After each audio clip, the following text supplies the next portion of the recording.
I'm gonna make this video short and sweet and tell you guys the #1 mistake that women make during sex. And not just sex like penis in vagina sex. I mean just sexuality, period. And this video, just so you guys know, is not just for you. It's a helpful reminder for me as well, because yes, even I make this mistake. That is how common this shit is, because as you can tell, I don't make a lot of mistakes. Take a little walk with me for a second. You and your boo have the night to yourselves.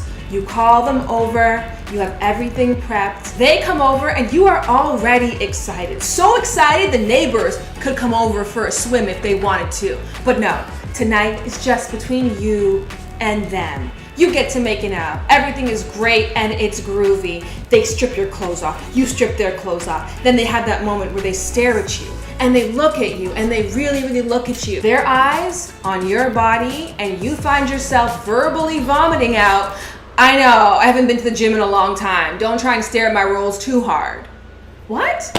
And like I said, this is my issue as well too. For me, I'm not very abundant in the assets department, and what I think I lack in fun bags, I make up for with a hell of a good time and my fun personality, but still nonetheless, when I am intimate with somebody or when someone's complimenting my body, period, I feel the need to bring up the fact that I get it. I don't have an ass and I have an A-cup chest. I fucking get it. Because in our minds, the only thing worse than an imperfect woman is a perfectly delusional ass woman. Don't get me wrong, I 1000% get why women do this. We've been doing this for ourselves as a coping mechanism ever since we bought our very first magazine, comparing our bodies to the bodies that are put on display and a pedestal by media and society, and very few of us, if not really any of us, measure up to what that is. So we think that making jokes, passive-aggressive comments, and unnecessary disclaimers about the fact that we don't compare to the Kardashians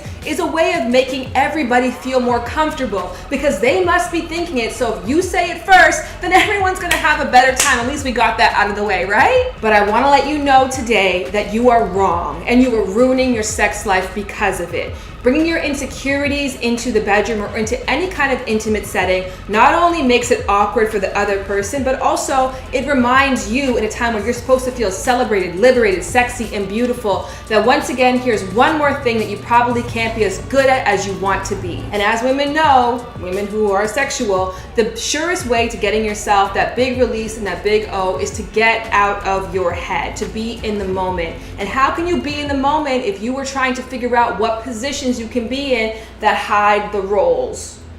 Lastly, a tip for everybody. If you want your partner to be free, sexy, fun, and spontaneous in the bedroom, you cannot, under any circumstances, criticize them for what they do or how they look during sex, period, ever, point blank. Wrap that shit up, FedEx it overnight. I don't want to talk about it ever again. You can give pointers, you can give guides, you can tell them what you like, but don't ever make fun of them for something that they did, wore, said, or looked like during sex. It already is hard enough as it is to free up in that space. When you start creating that little demon in their head and feeding that shit some food, it gets even bigger, and there is no space in their cranium for anything else other than self-doubt. Point blank, period. If you're having sex with somebody who has broken any of these rules, you better stop that shit right now, because they don't deserve you and all of your great infinite power and beauty. So do yourself a favor, have better sex by feeling better about yourself and giving that energy to the person that you're sharing your fucking awesome ass body with.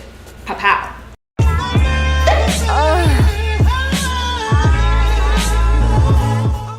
Hey everyone, I'm Joe. I'm Shannon. I'm Bart. I'm Gio, and you're watching Ask the Feels. And today we have a question from Free Tibet. Yeah, that's the whole base of like Freud anyway. He was just saying that we all want to fuck our parents. Exactly. True. I mean, I get that. And this is less creepy than that. Yeah, because it's you your win. sibling. What's good, everybody? Thank you for tuning in to the first edition of shit. We don't have a name for this. She be saying he said that one time. You know what I'm saying? Oh my God. That's what we're gonna call it? Oh my God. I don't think that'll fit. So this is gonna be known as the Poon. And the peen. We out. We out. Peace.